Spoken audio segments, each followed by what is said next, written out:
Hello and welcome to the last tackle, your rugby league show. I'm delighted to welcome to the studio Adrian, Morley and Paul Sculthorpe. And gents, I'm going to start with you, Scully. The Challenge Cup, the Betfred Challenge Cup, is alive and well. It certainly is, isn't it? It's a fantastic competition. You know, you look at the history of our game, and you know the Challenge Cup is something that everybody wants to win and wants to play in, and it never loses that magic, does it? And I think with, you know, starting with the amateur clubs and then obviously the Championship and League One clubs and then Super League coming into it, it's just got that variation and some great games as well. Yep, Wembley this year, 12th of August, that's the aim. We're down to 8. We'll talk about the draw later. But it was a good weekend, good viewing figures as well. Really good viewing figures on the BBC and Viaplay. Yeah, fantastic. I mean, great to see all the Super League teams in the competition, and they didn't disappoint, all the Super League fixtures. And you know, the plum tie on BBC, the old enemies, Leeds v Wigan. It was could have gone either way, and you know, Leeds could argue they bombed it with Harry Newman's didn't give the ball inside. But what a game and what an advert for our sport. And you're right, the Challenge Cup's back with a bang.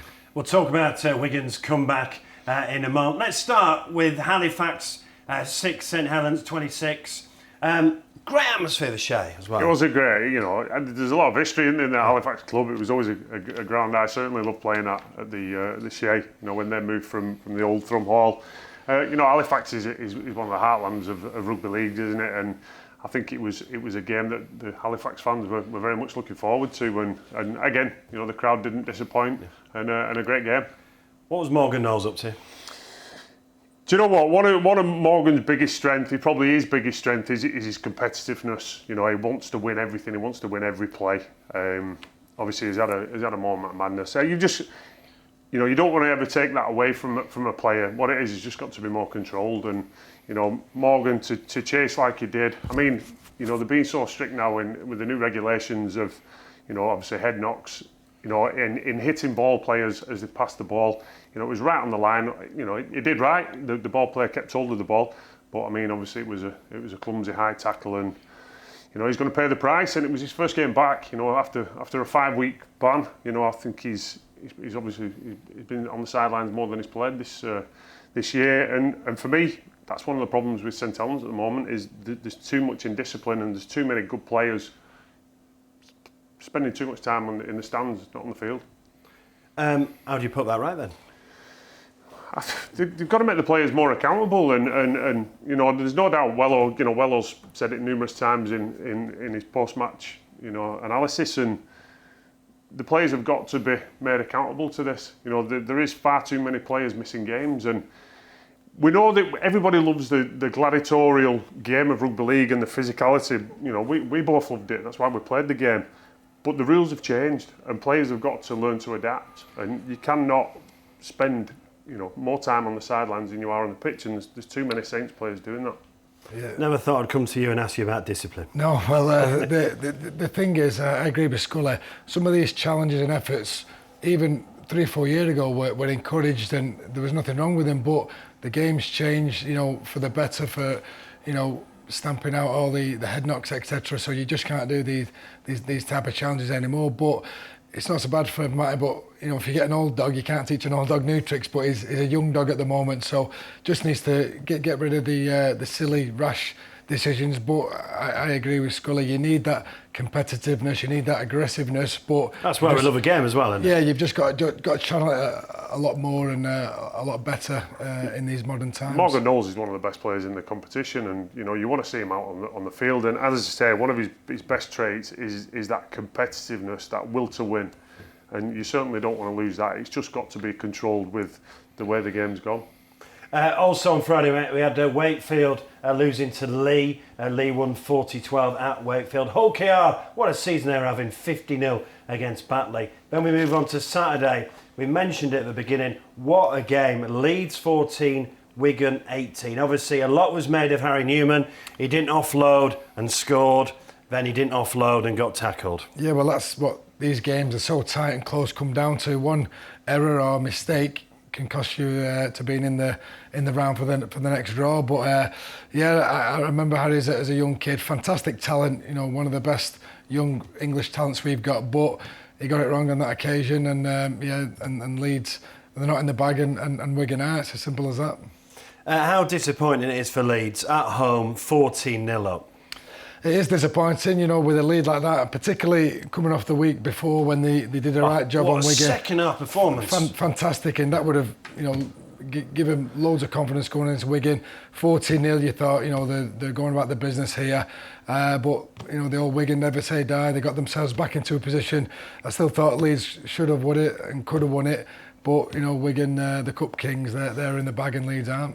The key for Wigan was scoring just before half-time and then scoring straight away at the start of the second half. Yeah, and that man again, isn't it? Bevan French, he's just been tremendous, hasn't he, for Wigan? He's the main go-to man, absolutely no doubt. All the attacking flair, predominantly comes through him. But as you say, it's just that resilience of Wigan. I don't think they're playing particularly well at the moment. But it's just that never say die attitude, isn't it? And that's the great thing with the cup. It's all about the 80 minutes. Nothing else matters. It's about getting into the bag for the next round. Your old club, close win, but a good win in France. Warrington beating Catalans 16-14. Yeah, that's another game that could have gone either way, and fantastic for the Speckies over there watching it. You love a close cup tie. But they're probably fortunate to get the win. But that's 2 wins they've had over there now, Warrington, and could be Warrington's year. You never know, man. Do the double now. And also, one of your old clubs, you went to watch Salford. Finished 42-40 in the end. Yeah. It was a bit of a roller coaster, wasn't it? A bizarre scoreline. You won't see many scorelines like that in any competition. But I thought Salford did it the hard way. They were cruising at 24-0. Let the Huddersfield Giants back into it. Then they built up another big lead. It was 42-20, something like that. And then again they come back, and the last minute when it was 2 points in it, he'd have no fingers left, Paul Rowley, and they did make hard work of it. But they did get the win, and they're in the bag, which is the main thing. But yeah, they should have been an easy game than they shown. And on Sunday, Castleford 8, Hull 32. We spoke to Tony Smith at the start of the season, Scully. He had a great start, won 2 games, and had an awful run, but he's turned it around, hasn't he? Yeah, I mean, so they should as well. You look at some of the players on that Hull FC side. I watched the highlights again, and you look at Clifford Hoy, Jake Truman. There's a lot of talent in that spine, and when they click. I mean, Castleford, I think they're having a tough time at the moment, and probably a good game for Hull FC to exploit that. As you said, as they grow in confidence as well and hitting a bit of form, they're going to take some beating, and I think it's a tough round for Saints in the quarterfinals, obviously in Hull as well. And well done to Andrew Henderson, a regular on here. York 36, London 12. So we've got 1 championship club in the quarterfinals. So let's have a look at the quarterfinals. It's on Saturday, live on the BBC. It's going to be Hull FC versus St Helens. Then we've got Hull KR in action against Salford. That's going to be on Viaplay. And then on Sunday, it's the Wigan Warriors versus Warrington Wolves live on the BBC. Then at 5 o'clock on Viaplay, it's going to be York versus Leigh. And by the way, the draw for women's quarterfinals is going to be on Friday, and we'll be bringing you a live game from the women's quarterfinals. So obviously the standout game, Hull versus St Helens. Yes, and as I say, Hull picking up a bit of form. It's always a big game between these two, and as I say, you're going away from Super League and the current league positions and form, and it's about on that day. And as I say, both teams are capable of beating anybody on the day. So exciting game. I think there's some good fixtures now. I like the Salford Hull KR as well. I think some of these teams, the lesser fancied teams in Super League, the likes of Hull KR, Salford, what a season Leigh are having. And obviously it looks favourable that they'll be in a semi-final of a Challenge Cup final. Obviously drawing the Championship side York, but nothing's a given. But I think some exciting games. And a cracking game on the BBC on Sunday, Wigan Warrington. Yeah, that's big rivals there. They've both had success in this competition in recent years. And the Super League form, first and second, and then this is a massive fixture in any competition. When Warrington play Wigan, it's going to be on. So this is going to be no different. So some great ties there, and I think everyone, all due respect to York, everyone wanted the championship side. But you've said Lee have got it, and if it all goes according to plan, Lee could potentially be in the semi-final, and what season they've had, riding high in the Super League, and potentially semi-final spot there. It's great for the Leopards. Yeah, Lee in 5th spot. Yeah, doing really well. I think it was spoken about before the season. What some good signings that they'd Experience he went for, didn't he? Yeah, he went for experience, and I think there's just a buzz around Lee. Obviously, there's a whole Lee Leopards thing and the rebranding, which has caught everybody's imagination.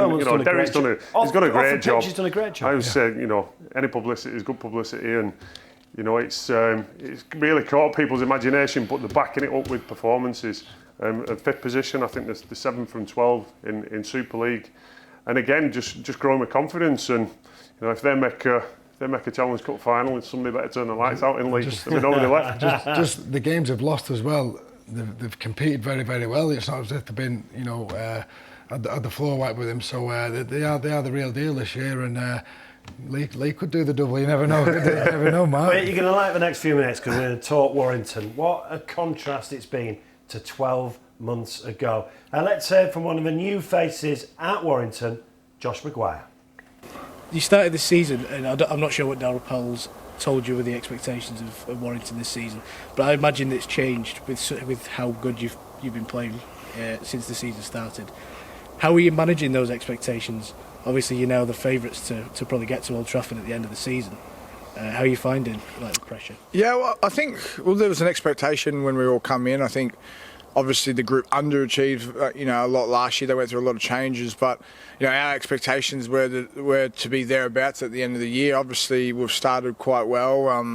We've had a couple of little mistakes along the way, but we're a pretty resilient group. We've had to win from different positions and come through different games and, deal with a lot of adversity through injuries and suspensions and stuff and whatnot. But it's a long year, and we know exactly how quick it can turn when you don't do your processes right and do the things you need to do. So our expectations still haven't changed. They're the same when we first got together as a group. That's to be, challenging for silverware. I think it's it's pretty widely known that the club probably hasn't underachieved in recent past, and we understand that and the expectation that comes with that as a club. But we're excited about the opportunity, but we're not going to ahead of ourselves.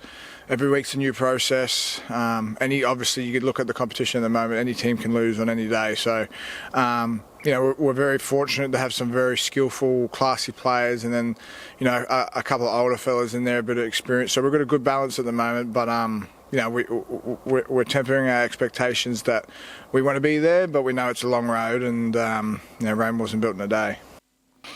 It certainly is a long road. At top of the table at the moment, and of course Josh McGuire had 7-match ban to start his Warrington career, but he's now in that side. And Scully, before we talk to Moz about Warrington, again, going back to the start of the season, we interviewed Daryl Powell, didn't we? Look, no offence to Daryl, he felt a man under pressure, didn't he, after last year? And he said to me and you that his key was to strengthen that pack. Yes, yeah, and hasn't he just, with McGuire, with Vaughan, them guys have been outstanding for Warrington and probably changed a lot of the culture and a lot of the environment, around them, and maybe that was some of the stuff that needed changing, because you see some players this year in their performances completely different from what they showed last year. Warrington, and clearly the players understand that it's a long year. You can win the League Leaders' Shield, but then the business starts again. It's about winning the big dance in October at Old Trafford as well. And Warrington, obviously the top of the league, they're probably the most consistent team in Super League, but they're going to get challenged at the end of the year as well by some of the other big teams out there. So, I think they're obviously clearly keeping the feet on the ground and just doing, the things that are being successful. And look, Daryl Powell, it's good to see him doing well, isn't it? It is, especially after last year. Exactly. I mean, you want the Super League to be as competitive as can be, and Wigan are Warrington are obviously one of the big boys, really. Apart from last year when it was a disastrous year, and it's great for the town, and it's great for Daryl that they are doing well. And Josh, I was really looking forward to him making a big impact. I had to wait 7 weeks for him to get on the pitch, but now he's on. He's been fantastic. As has Vaughan. I think Vaughan's been probably the best front rower in Super League, and the strength is the pack. But when you've got George Williams behind you, who's really on top of his game, he's playing so well at the moment. Yeah, they're playing fantastic, and it's great to see. And you want another name in the ring to potentially go all the way. You mentioned him. How good is this Paul Vaughan then, do you think? Fantastic, yeah. I didn't know a great deal about him, to be fair, before he came over. But I've been watching him closely. He's, as I say, probably the best front rower in Super League at the moment. Now Big Alex is back, I'm sure he'll want to take that mantle back. But he's been great, backed up by Josh and all the other pack. They've been pretty outstanding there at Warrington. And fair play to the likes of Carl Fitzpatrick as well at Warrington, because there was murmurings going on about what was going on behind the scenes. But him and Daryl Powell have clearly, all right, at the top of the table, not won anything yet, but they're clearly putting things right. Yeah, definitely. A lot of expectation there at Warrington, and it's just unheard of for Warrington and unacceptable to have a season they had last year with the investment they made and the playing roster they had. But now Daryl's been there a couple of years. He's got rid of who he don't want, got the people there who he does want. And we've seen the fruits of that on the pitch, and they're great to watch as well. And I think top of Super League, quarterfinals of the Challenge Cup, I think they'll be all quietly happy there at the Halliwell Jones. I suppose this is one of the arguments to stick with your coach, isn't it? Yeah, it is, and in defence of Daryl, certainly last year, like Moss said, there was players there who clearly were on his radar, to work with. He's made changes, but when you take over a team, if players in contract, you've got to work with them, and he's made the changes, and you look at what they've done. They clearly had a good off season. They made some tremendous signings. Obviously George Williams is in great form. Matt Duffy's in great form.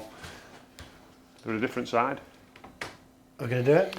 Could be Warrington's year again. Watch his space. Right. You can watch the interview with Josh McGuire in full. Plus, we mentioned him, Paul Vaughan. What a season he's having. There's an interview with him on the Sportsman's Rugby League YouTube channel. You're watching the Sportsman Rugby League, the home of Betfred Super League Online. Tune in to Last Tackle every Wednesday at 6 o'clock.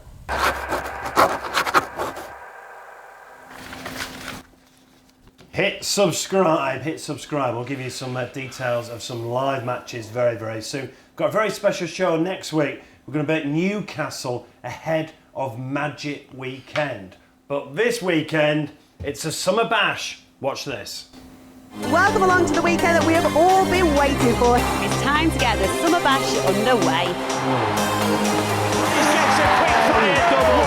Pullman with the pace down the touchline. Whitehaven fans go balmy behind the sticks. The chance for the first point. It's going to be a try. Dalton Grant it is. Chasing this one. Who's going to come down? Sensational. Who's got the ball? Excellent. A chance here. Gustak is in.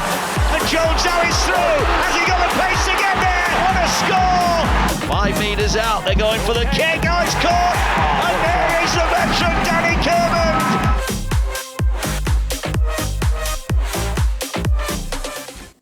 So Summer Bash, Saturday and Sunday this week at York. They've got a new stadium, Scully. They're in the quarterfinals of the Betfred Challenge Cup. There'll be a bit of a feel-good factor around York as well. There is a buzz around York. Summer Bash. Yeah, it's great to see, isn't it? It's a fantastic stadium. I've been over there a couple of times, and the Summer Bash is fantastic, and it's like obviously the magic of the championship, to see so many games, all the teams and all the fans mingling. Great atmosphere.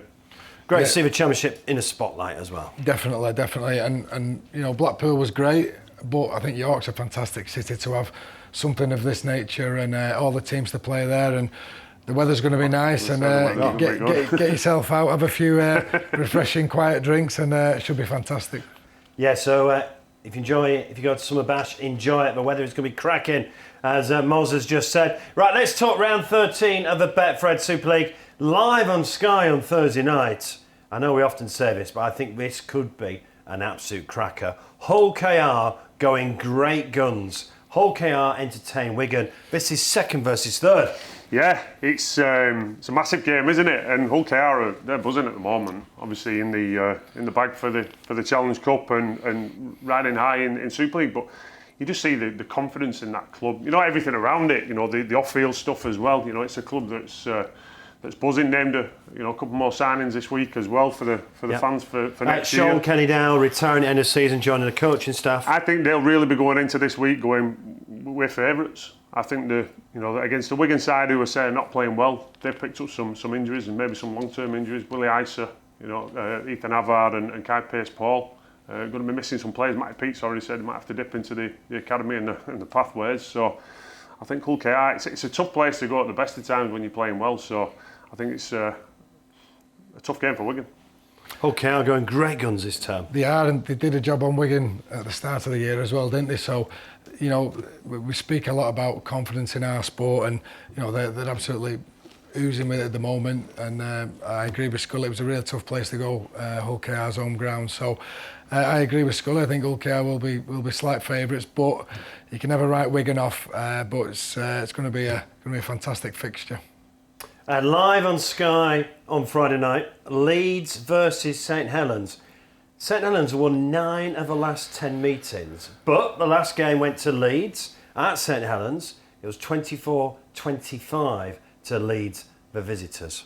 Yeah, it was probably against the run of play as well, so it shows you what can happen on these games. And we know what Leeds are capable of. We know what Saints are capable of. Again, it's about turning up on the day. And Leeds will be disappointed to lose that game against Wigan at weekend, and be looking to bounce back, certainly at home. Against a Saints side who are not in the best of form. It was a better performance. Obviously, with all due respect, it was against Halifax. So Saints will be also wanting to put in a good performance. Are you worried yet? Saints have lost 5. Are you worried yet, or you keep thinking they're going to go on a run? No. I'm personally, I'm not worried. I think there's still belief in the team and the players that they've got. What they need to start doing is getting them all out on the field and not suspending on the sidelines. And I think what you were talking earlier, sort of discipline out. A change in mentality on that side, certainly. But the quality in that Saints team and some of the players that they've got are still, for me, they're the strongest team in Super League. If everybody's on the best form, Saints are the best. And they just need to start turning it and grow some confidence now. But the 7th, which you're not used to, are you? Yeah. No, and all you can do is play week by week to win them games and gradually work your way up. Ultimately, as long as you're in the playoffs, you've got a chance of winning the grand final. Yeah. And Saints won't be. Saints in the playoffs are pretty good. Yeah. But Saints won't be talking about that. Paul Wellens won't be talking about let's just get to 6th. Or Saints will be week in, week out. Focus on whoever they're playing. Go through the processes. They know they've got the quality in that camp to win all games. So, and this week they can't look past the Leeds Rhinos side. And what about your old club Leeds, Moz? So inconsistent this year. I mean, that second half at Wigan were outstanding and only had 12 players. And then the 14-0 up against Wigan the following week in a Challenge Cup. But won at St Helens 25-24. Yeah. They're probably the most inconsistent side in the Super League this season. Yeah, I agree. I mean, I don't think they'll be too disappointed with the loss against Wigan last week. It was a game they was in right to the death, and they could have sneaked it. But you're right, the week before against Wigan, it looked like second half was like a different side. Awesome performance. You're right with 12 men, and there's been games this year they've won and they shouldn't have. The games they've lost that they shouldn't have, and games they've just not turned up for. So, when that second half against Wigan, you thought that would have been the catalyst then for them to kick on and really go for it. It didn't quite happen the week after, but that's not to say they're not still confident. And it's a really compelling blockbuster. This one, two of the most successful teams of the grand final era. Saints and Leeds have won the most between them, and it very rarely fails to produce a great game. So I'm looking forward to this one as well on Friday. Another milestone for a Saints player. Tommy Makinson set to make his 300th career appearance. How good has he been for Saints? Yeah, mate, he's been outstanding, hasn't he? And probably one of the best Super League players in the last 10 years, without doubt. He's a genuine superstar of Super League. Wakefield are obviously having it very, very tough. Don't get any easier. Also on Friday night, Catalan Dragons versus Wakefield. Yeah, very, very tough job. For any of the sides. Never mind someone who's rock bottom, very little confidence. And I can't say. I think Wakefield will get a win this year, but very, very unlikely they're going to get it away from home at the Catalan Dragons, who are playing okay at the moment. Catalans 4th, 16 points. You just get the feeling the Catalans are going to be in the playoffs because they've had a lot of injuries so far this term as well, haven't they? Yeah, they have, and yeah, they've got the quality, haven't they? I mean, they very rarely don't make the playoffs these days, and obviously a grand final appearance a couple of years ago. Yeah, Catalan will be there in the mix at the end of the season, absolutely no doubts about that. And also on Friday night, Huddersfield versus Castleford. Huddersfield are 10th. What is going on at Huddersfield? I don't know. After the last couple of years, your mate's in charge. Yeah, Ian Watson. Got to Challenge Cup last year. Got to the playoffs. They've been slowly improving, and this year they've signed heavily in terms of players, quality players. Spent a lot of dough. Spent a lot of money. This is the strongest squad they've ever had in any Super League season, and they're just not really getting the results. I know a couple of the losses have been by 2 points here and there, but so what? They're still losses at the end of the day. And Ken Davey, who's the benefactor there at Huddersfield, I'm sure he'll be thinking, what's going on here?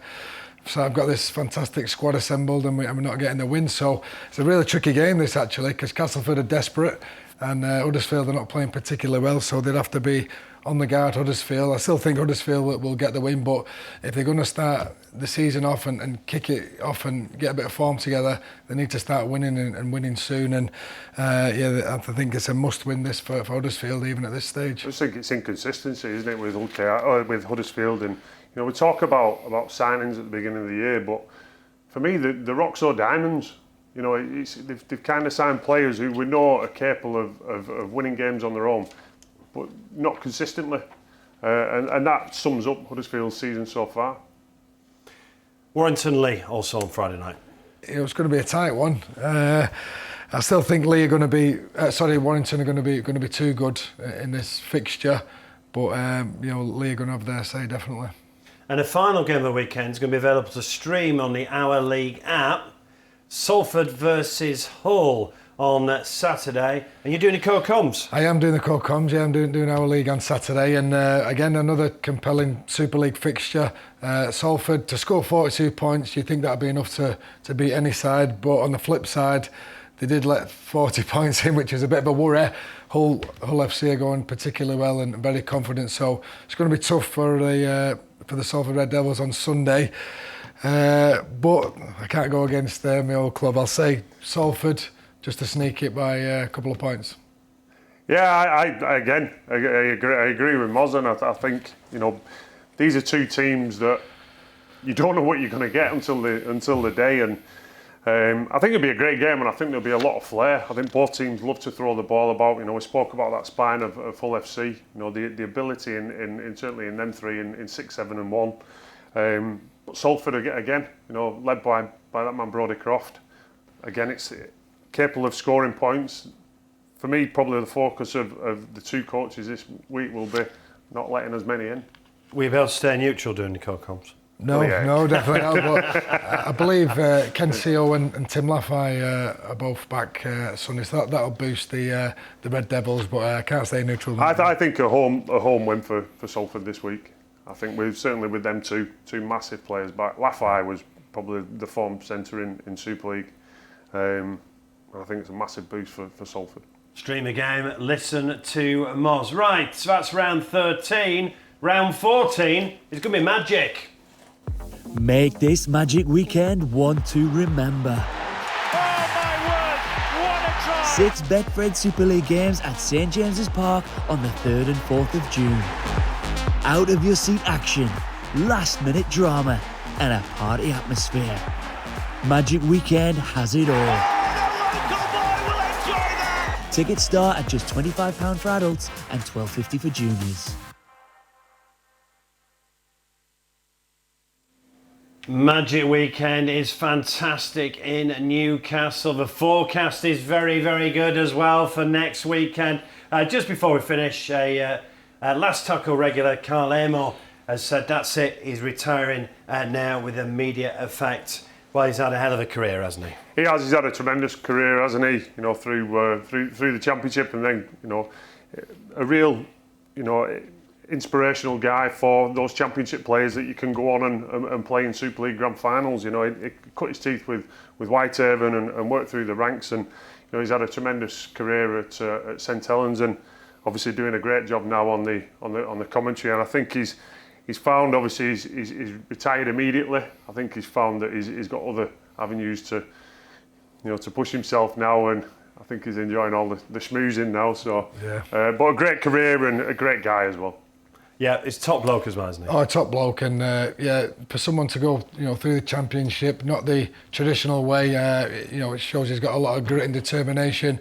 Fantastic career in his own rights, but great what he's doing now on the media side, and great guy. We all wish him real well. He's on TV that much, I'm expecting to pop up in Coronation Street. Well. Right, very quickly, it's Magic Weekend. It's a brilliant couple of days, isn't it? It's a fantastic weekend. You know, I love it in Newcastle. Great city anyway. We've been out after rugby. We have had some good nights there, and you know, again, it's something great. What we always shout about Rugby League, for every team to be able to play in one stadium over the weekend, and Newcastle, obviously, at James's Park, right in the heartland of the city, and I know the fans who get up there, and it's always well supported. Yeah, fantastic. Fortunate enough to play in a few myself, but I've got the next best job now, just watching it. But great city, great sport, great occasion. Get down there. Yeah, that is next weekend, and we'll have a special show from Newcastle next week. That's it. Thanks to the fellas. Enjoy your rugby league.